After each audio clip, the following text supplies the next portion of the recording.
Welcome to this week's installment of Today and Tomorrow in Scottsdale with Don Henninger. I'm Don. With me is my podcast partner and digital guru, Kevin Maxwell. Hello, Secret Agent Henninger. How are you? Good to see you, man. Good to see you. Speaking of secret agents, we've got a hell of a show today, don't we? Our guest this week is Tim Roemer. He's Chief Security Officer at GMI, a cybersecurity company based right here in Scottsdale. But the crazy thing, Tim, about you is your background. You have a fascinating background.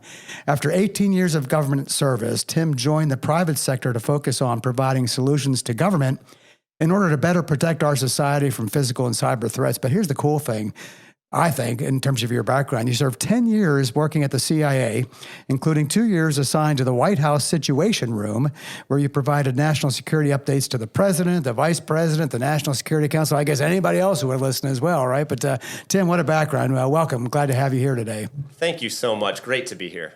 So after the CIA, you came back home to Arizona and to work for Governor Ducey as director of his Homeland Security Department. And Tim's work there included cybersecurity, border security, counterterrorism work.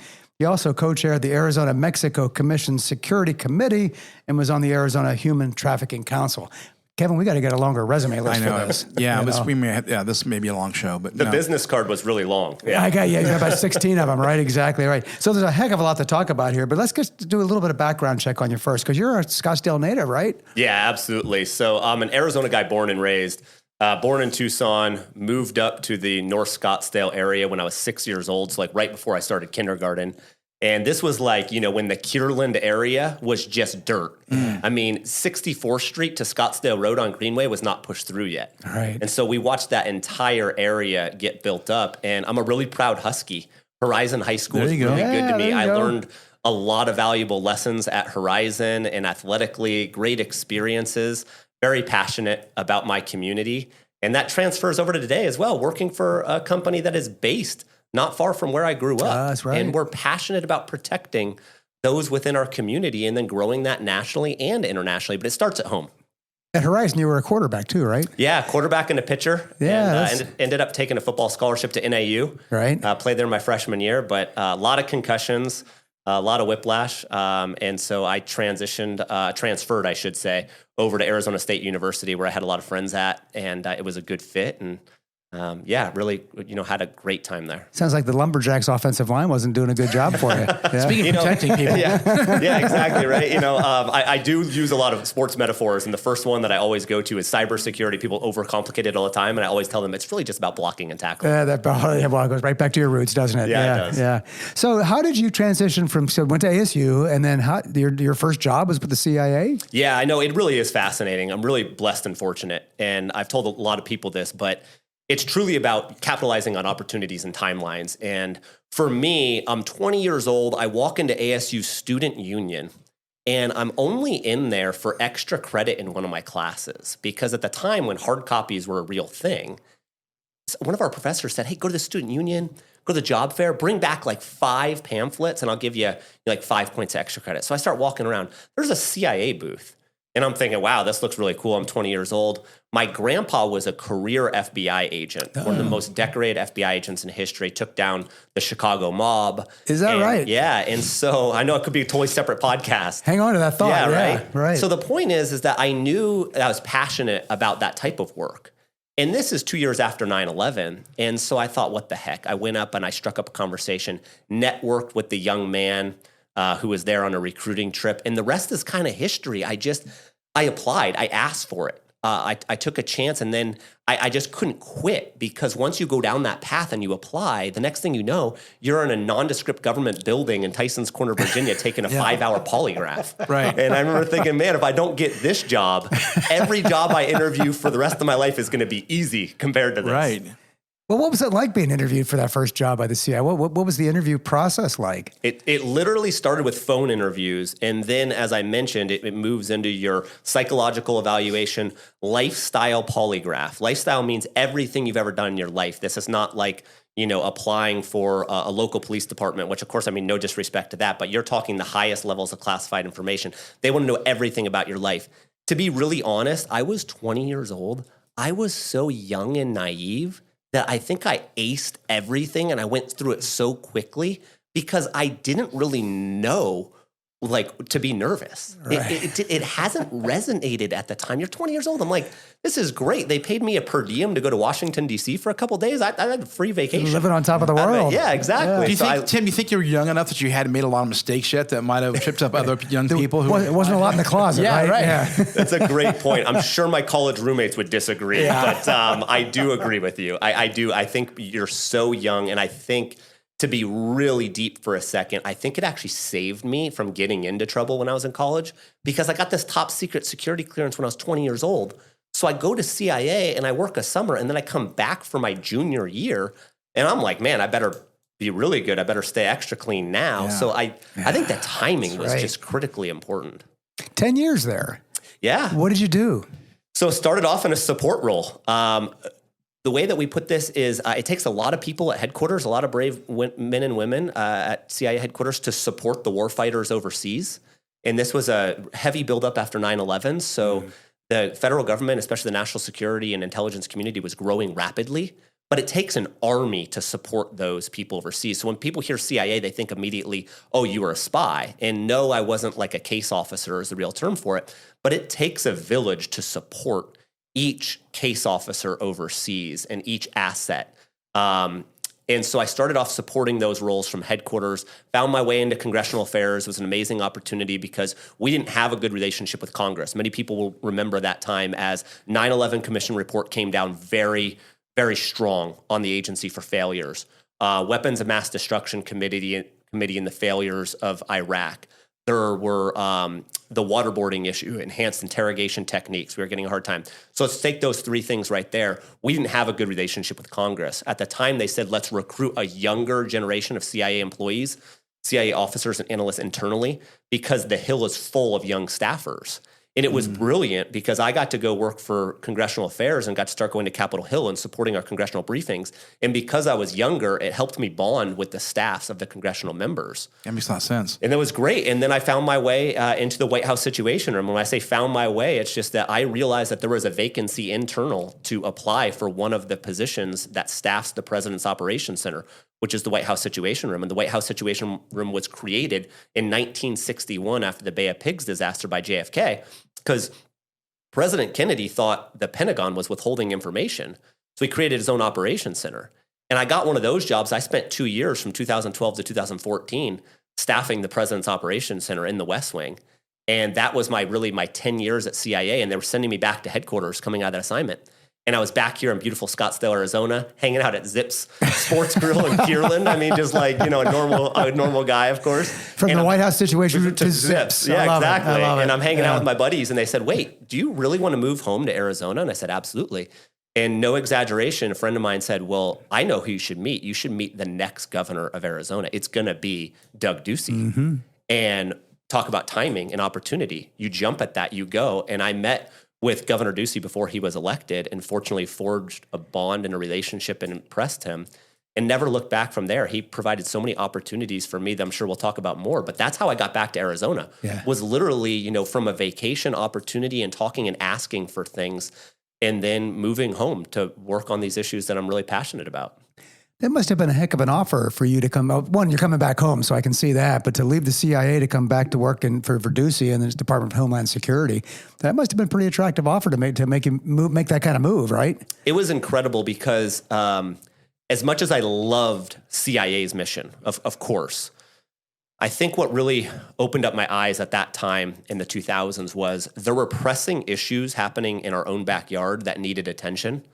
And I looked at Super Bowl security and Phoenix Open security, border security, all these different issues.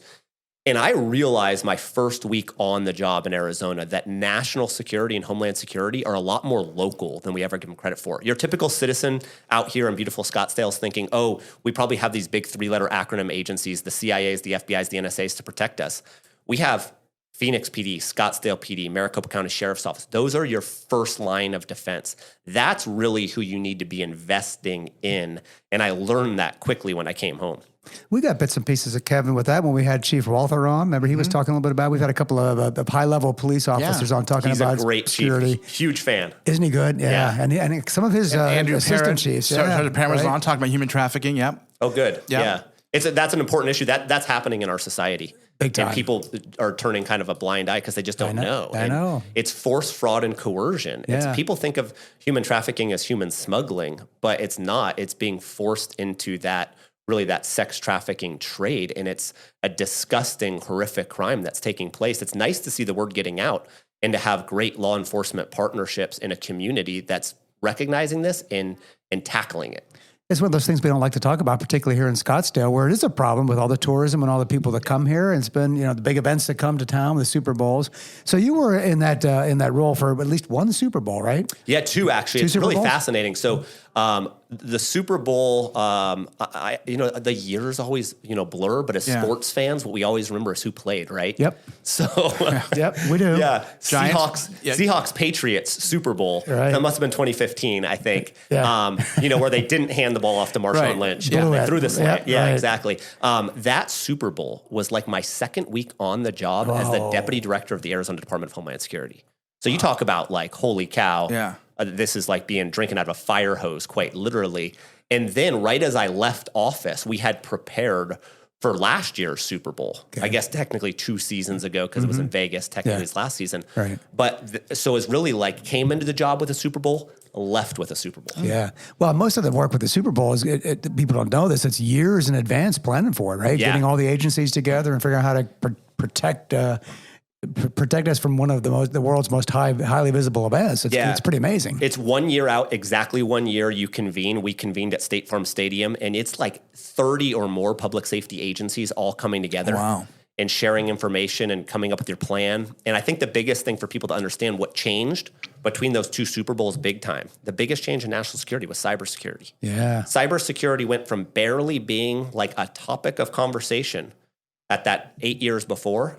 And then 8 years later, cybersecurity, we had our own table inside the Phoenix Emergency Operations Center. So, cybersecurity grew in the threat so much that you went from being like, oh, I don't know, I guess we're doing something cyber to, oh my God, cybersecurity has its own table inside the Emergency Operations Center. That's pretty amazing. Yeah. So let's get into cybersecurity with your new role at GMI. And Kevin, you had Tim on for a day at Scottsdale Leadership, a little bit talking about stuff. So what is your role at GMI? What do you do there? And talk about the company too. Yeah, absolutely. So I'm thrilled to be in this role because I serve as the Chief Security Officer. Now, it is mainly a cybersecurity role when we think of security, but with the evolving threat landscape changing so much and what we're calling in the industry the convergence of physical and cyber, and by that I mean is a cybersecurity emergency will lead to physical consequences. So no matter what happens, there's going to be a physical consequence. Let's take the latest healthcare breach in the insurance industry. That cybersecurity attack now prevents people from being able to fill their prescriptions. There's a physical consequence to it. Now, that could lead at some point to, let's say, rioting, looting, any number of things, depending on the gravity of the situation. So physical and cybersecurity convergence is important. I think in my role, my owners are very supportive of us to try to mold those two together and try to help people in our own backyard. And that's where it starts. We're a national company. I should say we are an international company focused on secure technology solutions. So any technology solution that anybody needs, it has to be secured first and foremost. And that's why I love this role, is the priority of security comes first. Beautiful office up at the TPC of Scottsdale, and I serve in a wide variety of capacities. I help our government team, serve a little bit as our spokesman. But the bottom line is we focus on helping organizations defend from that worst day. We don't want to see anybody, whether it's in our own backyard, nationally or internationally, go down from a cyber attack and then have potential ramifications of going out of business, costing millions of dollars and everything else. The average cost of a data breach in the United States, just to an average organization, according to IBM, is $10 million. So an ounce of prevention is worth a pound of cure. You hire a company like GMI in your own backyard, we can do things for thousands of dollars to protect you and save you millions of dollars. Absolutely. And then at the end of the day, our society is better protected, safer, more secure.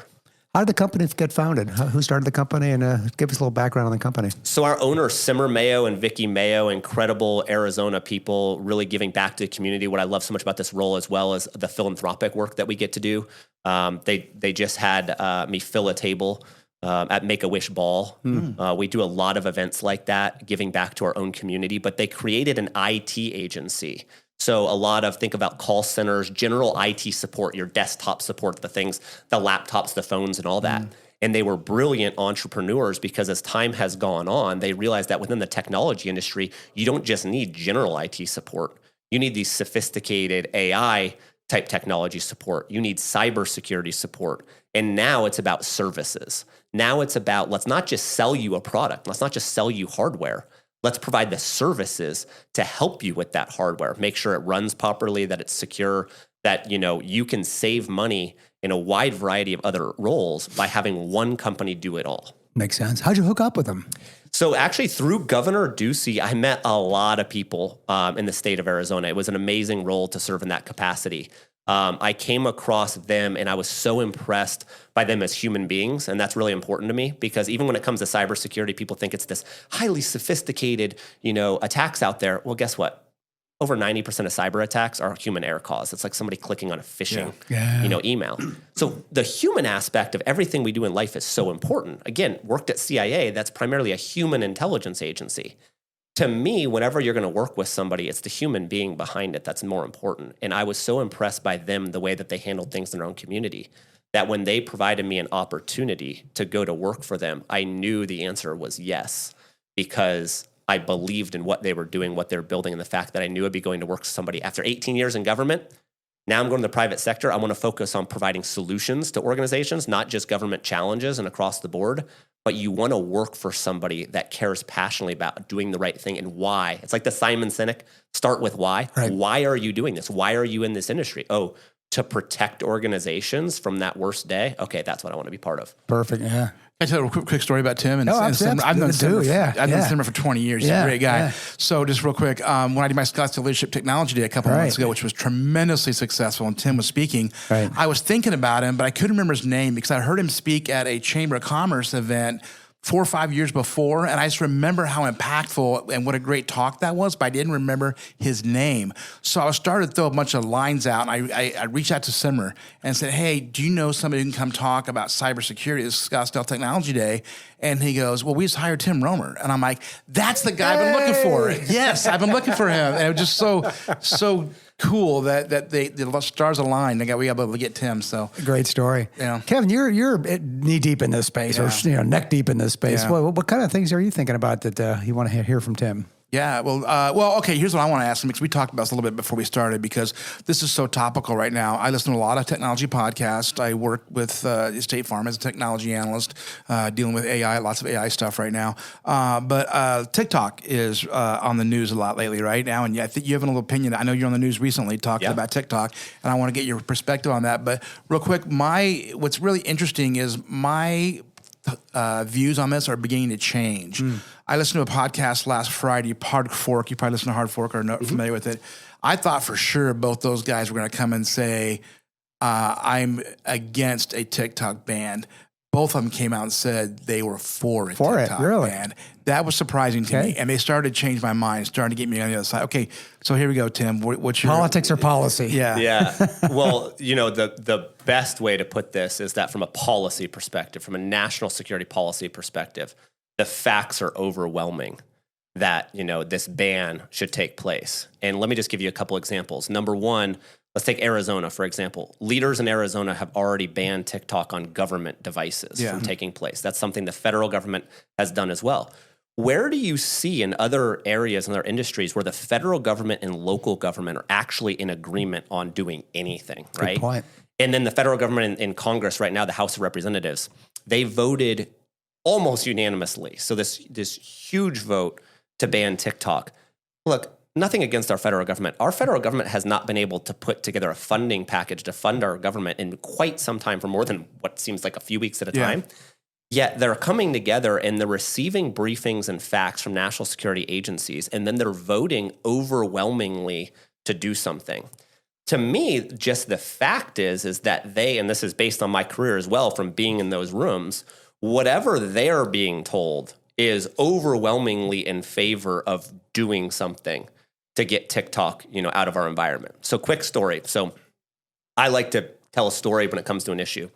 So many people believe, or at least many people will remember, the Chinese weather balloon when it floated over the United States, right?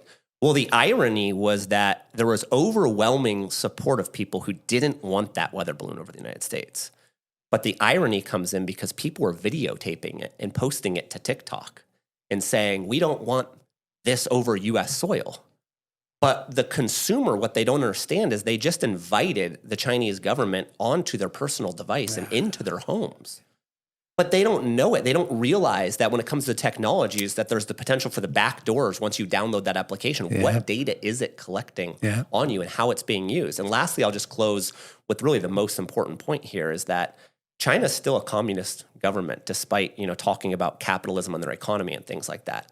At any given moment, when their government says to one of their companies, you're going to do X, Y, or Z, we want this data, guess what? That company is going to have to comply with it.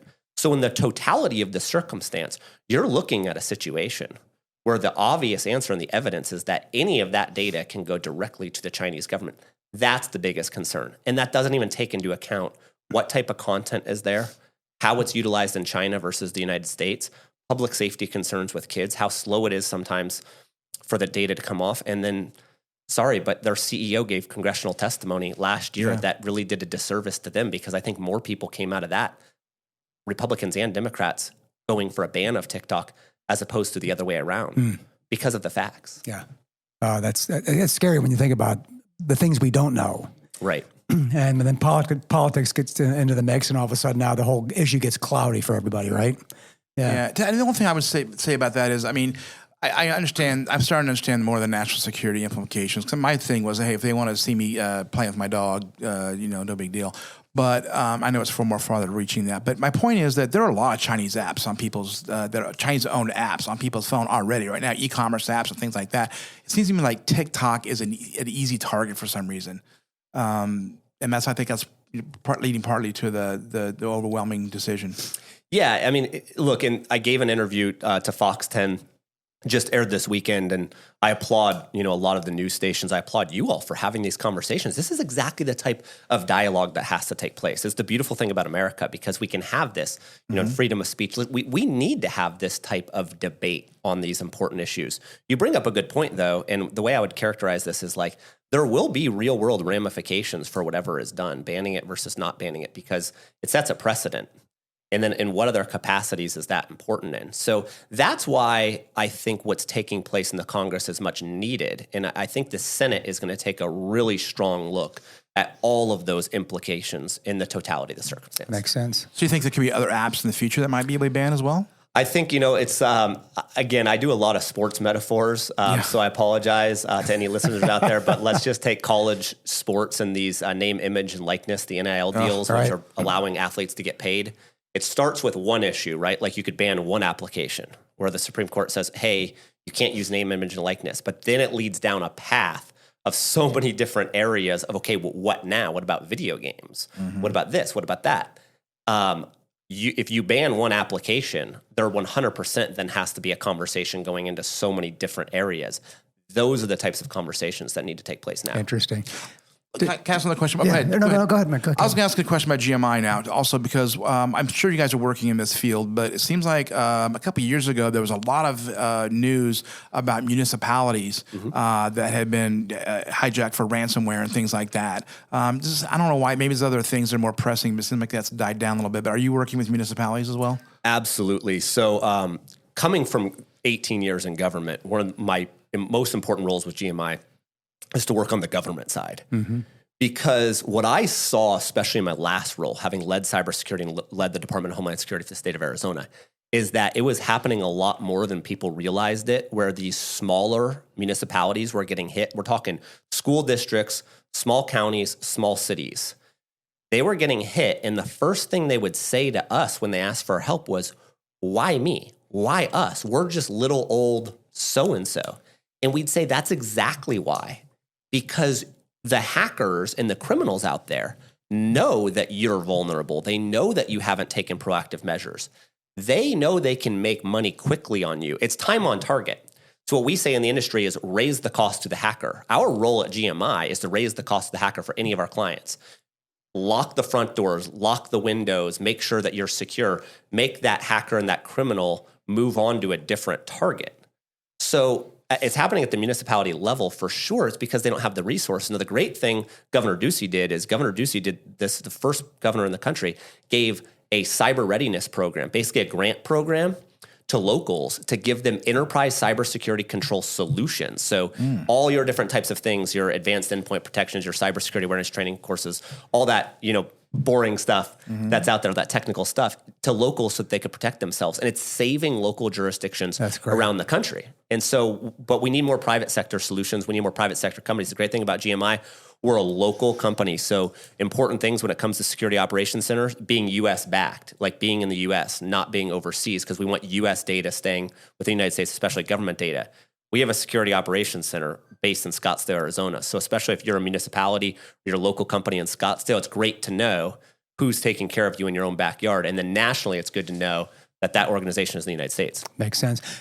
Different topic. Are you guys involved in election security work at all? We aren't, but I will tell you, election security is so much more broad than people think about it. So like to Kevin's point about the municipalities, we have 15 counties in Arizona that are running their own elections. So when it comes to election security, it's not just, people think of like just the Secretary of State's office. It's not. Every county. It's all 15 counties, especially for like a rural county that doesn't have a lot of resources. That's why we needed cybersecurity programs like that. Right. You have to protect those counties 365 days a year. What the first thing they told us is the county recorders and the election director said, please don't come in and tell us that you're going to help us on election day, because at election day, it's too late. Way too late. Yeah, we need you to help all year round. So what I like to think about this situation is, if you're helping a county any day during the year become more cyber resilient, then you are working on election security. Transfers over. Yeah, because when you think about the threat actors that are out there, there's like main three buckets of bad guys out there that are coming after you. It's either your espionage in your nation states, your Russias, your Chinas, types of things like that, okay?